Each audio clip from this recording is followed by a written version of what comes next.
Okay, so we're going to now continue. We've just shown that if we, from this formula of what this field automorphism maps an element of the extension field onto, that did satisfy the condition, the additive condition for it to be a field or automorphism. And now what we're going to do is we're going to show the multiplicative axiom holds. Okay, so phi of a0 plus a1 k1 plus all the way up to an kn multiplied by b0 plus b1 k1 plus bn kn. Okay, so we're going to multiply this huge bracket out, and we're going to get phi of, well, we'll get a0 times everything, a1 k1 times everything in here. So what we'll overall get is a great big sum from I equals 1 to n, sum from j is equal to 1 to n, of oh wait, no. Okay, we've missed, yeah, we'll need a 0 there as well. Okay, so we'll have to, we'll say ai bj, so that'll get every single one of those, yes. And then we'll put ki kj, where we agree now that k of 0 is just equal to 1. So just by definition, just to make the formula work, basically.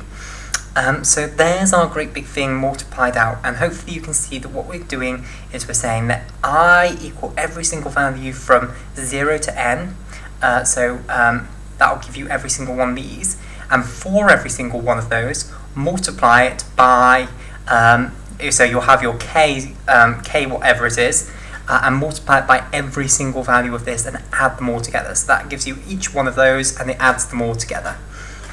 Okay, so if you don't believe me, just write this out explicitly and show that it's equal to that written out explicitly. So just let n equal some number, say 2 to make it simple, and show that this holds true. So now what we can do is we can use the fact that it's a field automorphism, and we can use our definition. So this is just a sum of all of these.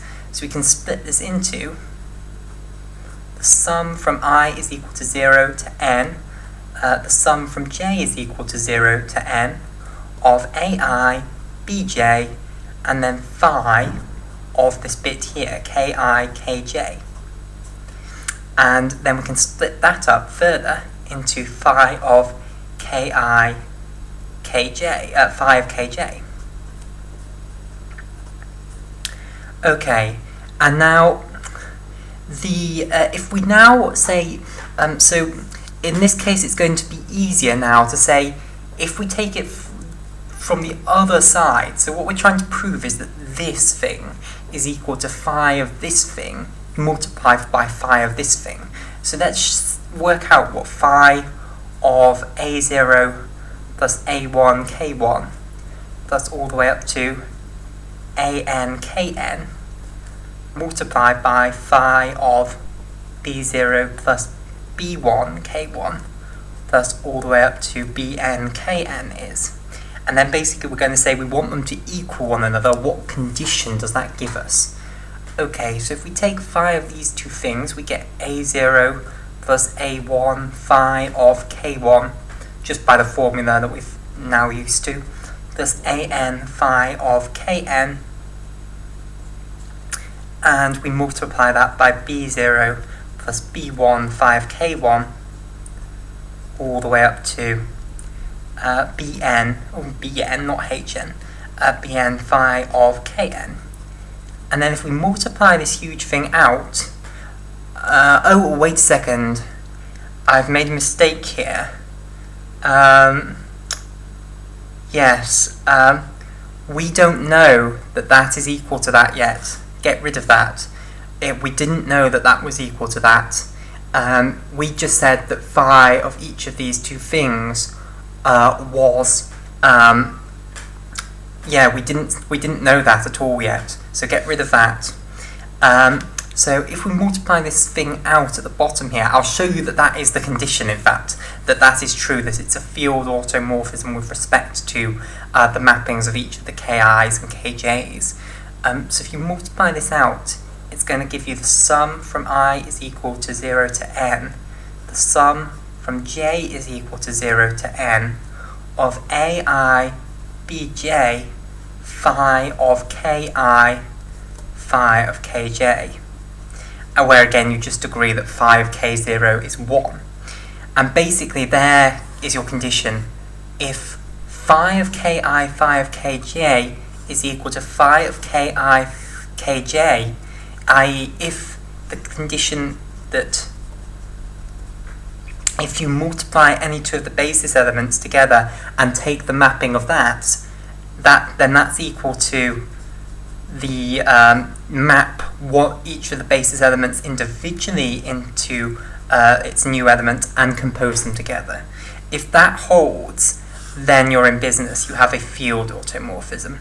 And let me give you an example of how we can use this, how we can apply this. So for instance, if we take the field extension, a nice simple field extension, q adjoin the square root of 2.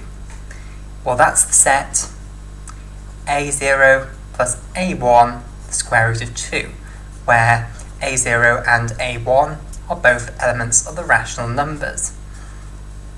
Okay, so you can check that that is closed. You can't, by adding any of these elements, you can't, multiplying by any two elements together, you can't get an element outside of that set. And you can check that it obeys the other field axioms. So all you need to know obviously is that the square root of 2 multiplied by itself is equal to 2. Well, basically what we want to say is, what are the field automorphisms of this? Well, all I need to tell you is, where does this 1 generating element go to? Where does the square root of 2 go to? So if I say send it to negative the square root of 2, how do I know that that is a field automorphism? Well, what was the condition we just said? We said that phi of any two basis elements multiplied together must equal phi of ki phi of kj. And that's the only condition. As long as it obeys that, then it's a field automorphism, no question of it. Oh, and of course it has to be a bijection as well. This clearly is a bijection. It's just going to send a0 plus a1 the square root of 2 on 2. So if we just say what this is, and we'll need a little thing there. a0 minus a1 the square root of 2, and that is clearly a bijection. And it fixes a0 and a1, so it fixes the ground field. So let's check that this condition holds. Well, the only non-trivial basis element that we have is the square root of 2. So all we have to check is that phi of the square root of 2 times the square root of 2 is equal to phi of the square root of 2 times phi of the square root of 2. Now, phi of the square root of 2 we've said is negative the square root of 2, so it's negative the square root of 2 times negative the square root of 2. And this is equal to phi of 2, because those two composed together gives 2. And phi of 2 is just equal to 2, because phi fixes the ground field, which is the rational numbers. Now, in this case, the negatives cancel, and you get 2 as well, so it holds true, and therefore this is a field automorphism. If, however, you say you take a difference, let's say let's map phi of the square root of 2 onto 2 the square root of 2. Let's try and see if that's a field automorphism. We'll take this same condition. What happens now? Phi of 2 is this side, and this side becomes 4 times the square root of 2 times the square root of 2. So you get that 2 is equal to 8. Oh dear, not good. So that is not a field automorphism. That does not satisfy this one little condition that we had. Even though let's hope it is a bijection. It will be a bijection, I think. Yes, all it's doing is effectively sending a0 plus a1 the square root of 2 onto a0 plus a1 to the square root of 2. So that is a bijection. It's just effectively stretching. If we draw it like this represents the rationals, and this represents the perpendicular bits of the square root of 2. So you have a rational multiple of the square root of 2. So it's like a lattice, effectively. All it's doing is effectively stretching all the elements a bit. By 2, in fact. In both ways, it's stretching this one this way, so it's sort of going like that kind of thing. If you imagine this as a lattice, and you imagine this as a perpendicular coordinate, if you like. But anyway, that does not work. It does not satisfy our one condition, and therefore that is not going to be a field automorphism. You're not going to have a field automorphism corresponding to that. The problem is, and this is the problem, we now have this great condition. We've narrowed it down. All you need to tell me is where the generating elements go to. The problem is you still have so many possibilities as to where the generating elements go to. Here we have checked one possibility here. We have one that works up here, but we've only checked one possibility. You're going to have to check every other element of this field to make sure that they don't provide you with field automorphisms. That is a lot of work. You're checking an infinite number of things, and how do you do it? How do you find this group? How do you find automorphism of K over F in the general case? Well, it's very difficult, and that's where Galois theory comes in. Galois theory says, let's not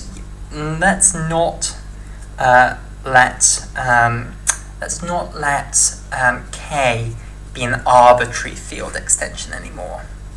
Arbitrary field extension of F. Let's let it instead be a Galois extension. Be a Galois extension. So now I need to tell you what a Galois extension is, and the good news is you already know what it is, you just don't know that it's called that. A Galois extension is just a larger field K over this ground field that you get because it's the splitting field of some polynomial. So this larger field must be the splitting field of a polynomial with coefficients in F. And I've already defined for you what the ground field and the splitting field are, but let me just remind you. The ground field is the smallest possible field that contains all the elements which are coefficients of your polynomial. The splitting field is the smallest possible field extension of the ground field which contains all the roots of the equation. If your field extension is a splitting field of some polynomial over F, then it's known as a Galois field extension, or just a Galois extension.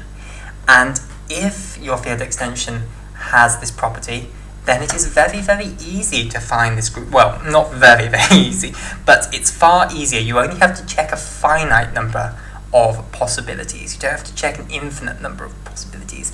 And in that case, this group is renamed. It is, instead of being called the automorphism group, it's called the Galois group. Galois of K over F. So it's the exact same thing as this. It's all the automorphisms which of the field extension, which in this case has to be a Galois extension if it's a Galois group. And all these automorphisms have to fix the ground field F, and they still form a group. It's just renamed. It's now called a Galois group in honor of course, Évariste Galois.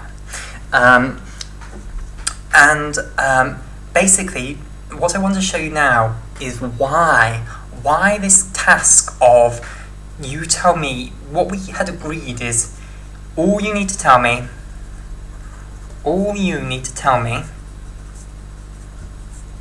is where the generating elements go. Generating elements of the basis go. Elements of the basis go.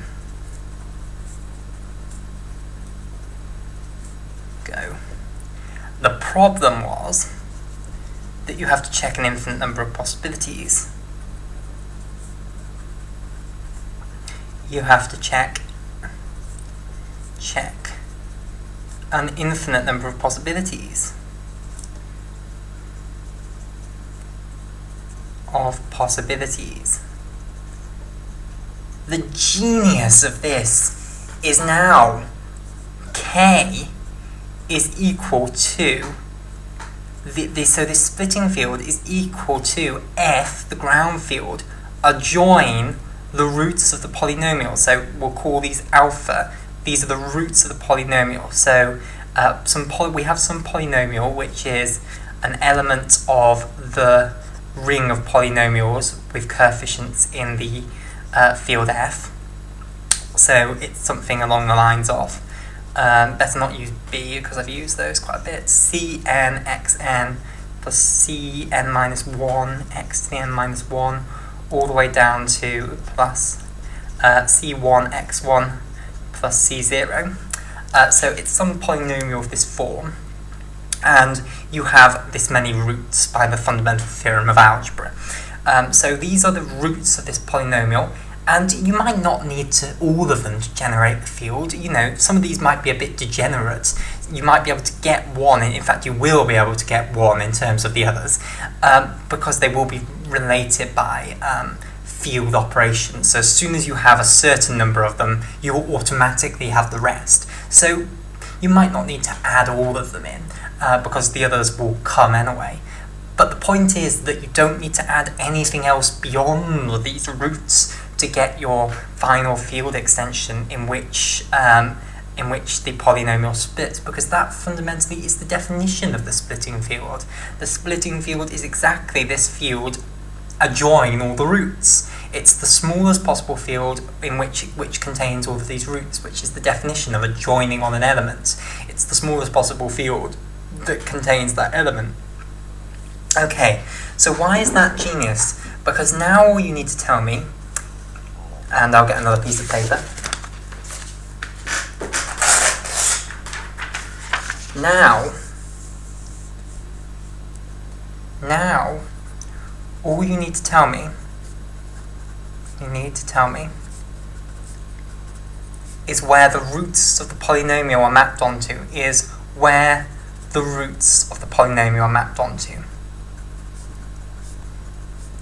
And of course I've said that some of them might be degenerate, so you might not need all of them. So if you tell me where the roots that actually generate the whole field are mapped onto, then I'll be able to work out where all of the roots are mapped onto, and from that, in fact, from just the generating elements, you'll be able to work out where the entire basis go. So of course, and I'll give an example of this in a moment, but of course there are elements in the field extension, in the basis of the field extension, that won't necessarily be roots.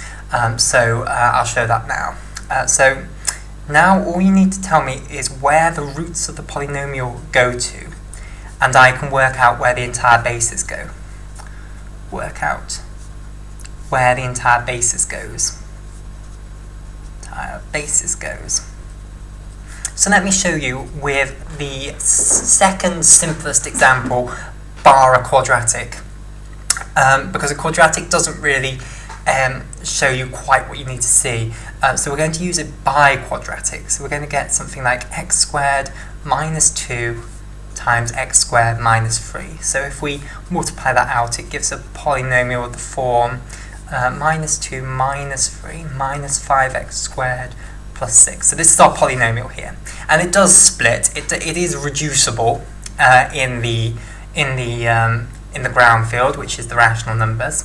But it doesn't split any further. So I want you to find the splitting field of this polynomial.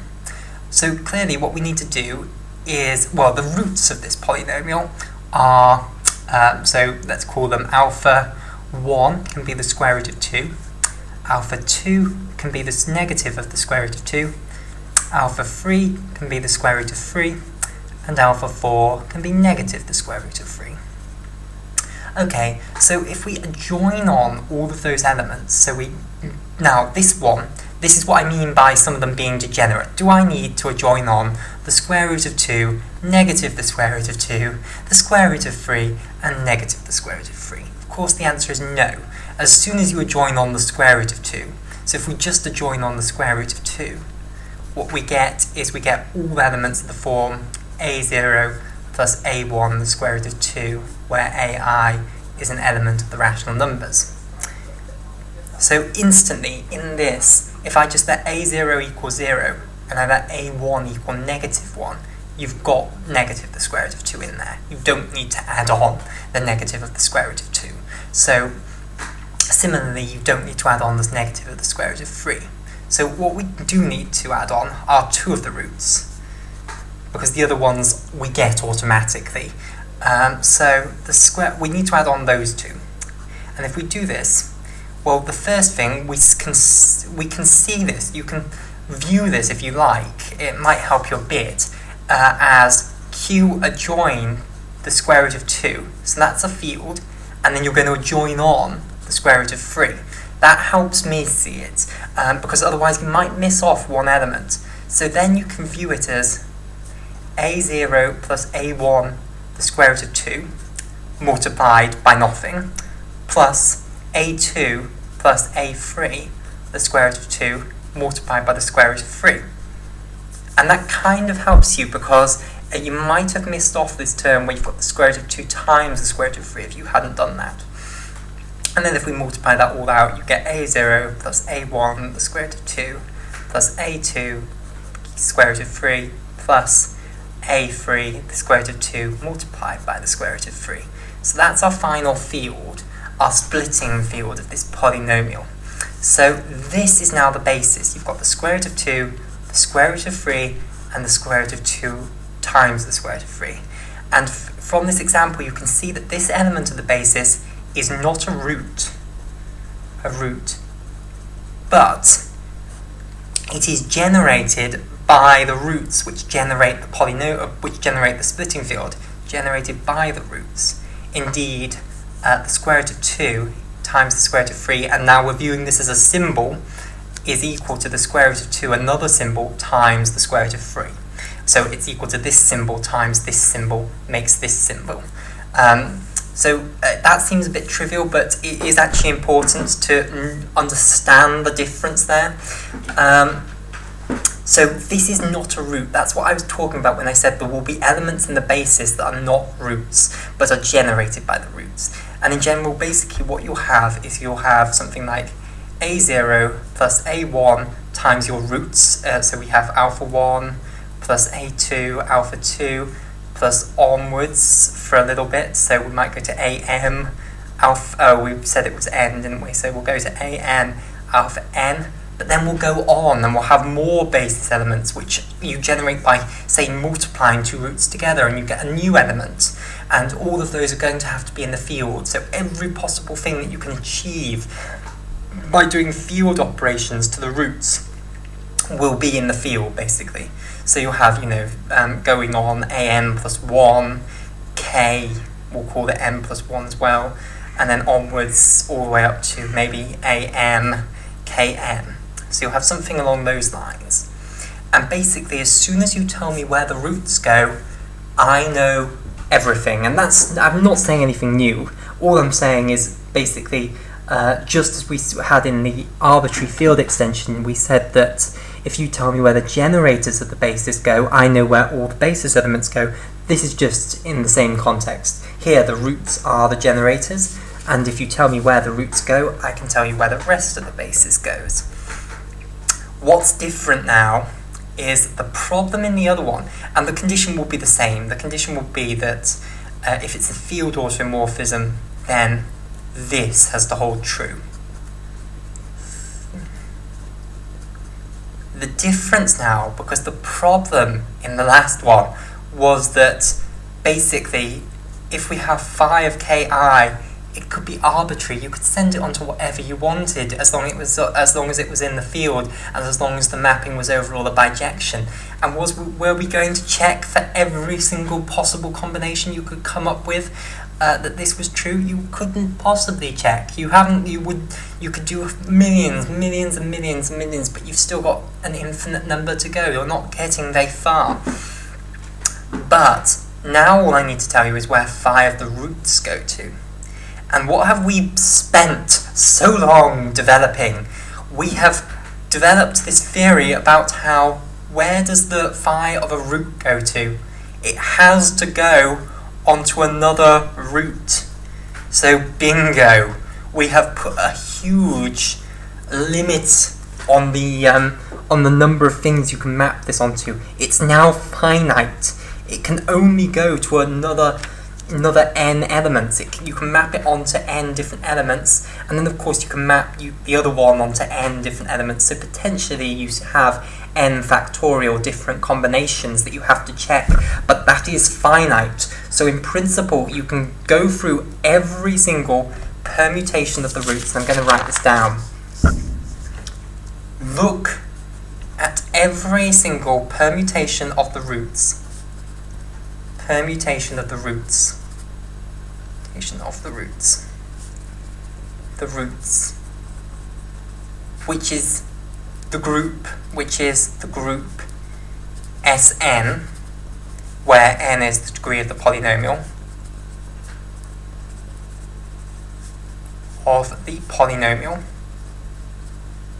So if we have our roots here all the way up to alpha n and alpha 1 all the way up to alpha n, then you have to basically check every single permutation. So here's a permutation, here's the identity permutation. We could also have a permutation like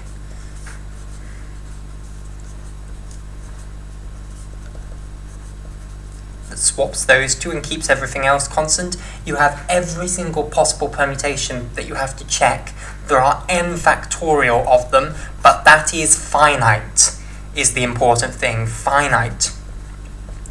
You have to say, we're going to map phi of alpha, so for each phi of alpha, for each I, so for alpha 1, alpha 2, alpha 3, you have to tell me which alpha j it goes on to, which potentially they are the same. So you have to say phi of alpha 1 goes to whatever, alpha 1 maybe, phi of alpha 2 goes to alpha 3, and for every single possible permutation you have to then check, does it satisfy this condition that phi of ki kj is equal to phi of ki phi of kj, and if it does satisfy that condition, then it's a field automorphism.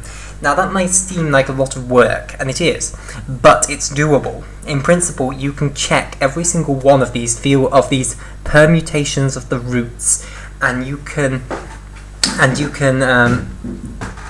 see whether it satisfies the condition to be a field automorphism. And if it does, then it's a field automorphism, and it's an element of your Galois group of K over F. And furthermore, because the composition of the field automorphisms is exactly mirrored in the structure of the composition of these permutations of the roots, then this is a subgroup of Sn, basically. How can I explain that? I haven't explained that very well. So if we say have phi 1, the elements, phi 1, let's say phi 1 is an element of our Galois group of K over F. So this is completely determined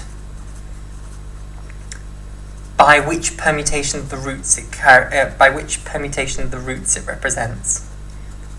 Of the roots it represents.